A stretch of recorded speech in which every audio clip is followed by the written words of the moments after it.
Topic start చేద్దాం. ఏదైనా మరి వీకెండ్ వచ్చింది, మరి థ్యాంక్స్ ఏంటి మరి?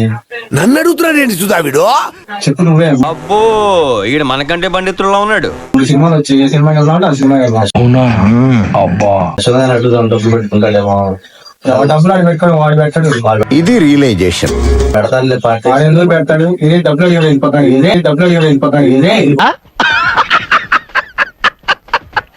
ఎక్కడికి వెళ్తున్నావురా? నీకెందుకు లేదురా మావా, నేను కెరీర్ మీద ఫోకస్ చేయాలి. ఏం మా సడన్ గా అంత పెద్ద డెసిషన్ తీసుకున్నావు? ఇప్పుడు బానే ఉన్నావు కదా. ఎవడు అడిగాడు రా నిన్ను?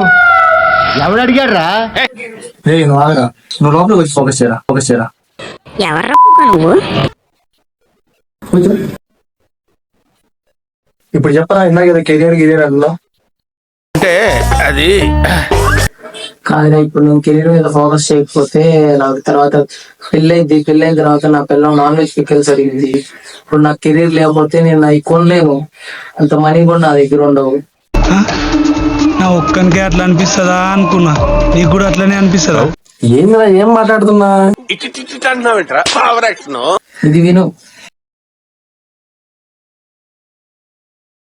ఇది ఎక్స్పెన్సివ్ అన్నావంటే నీ అంత చీప్ ఫకింగ్ ఫెలో ఇంకెక్కడ ఉండడు. పని చేయి, నువ్వు గట్టిగా ఫోకస్ చేయాలన్నమా కెరియర్ మీద. ఎందుకంటే లేదంటే నీ గర్ల్ ఫ్రెండ్ లేదంటే నీ పిల్లమో వదిలిపడి కాబట్టి నువ్వు అడిగిన ఏమి నువ్వు కొనలేవు కాబట్టి అది నేను వదిలిపడి నా మాటిని. నువ్వు కెరియర్ మీద ఫోకస్ చేసి అప్పుడు ప్రేమ పెళ్లి ఇటు జోలికి వెళ్ళు. ఎందుకంటే ముష్టి పచ్చడే కొనలేకపోతున్నావు. నువ్వే పడరా, గోల్డ్ ఏం కొనిస్తావురా దానికి?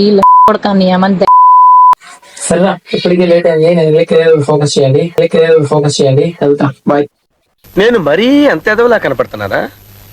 ఓ మాదిరిగా కూడా కనపడలేదా?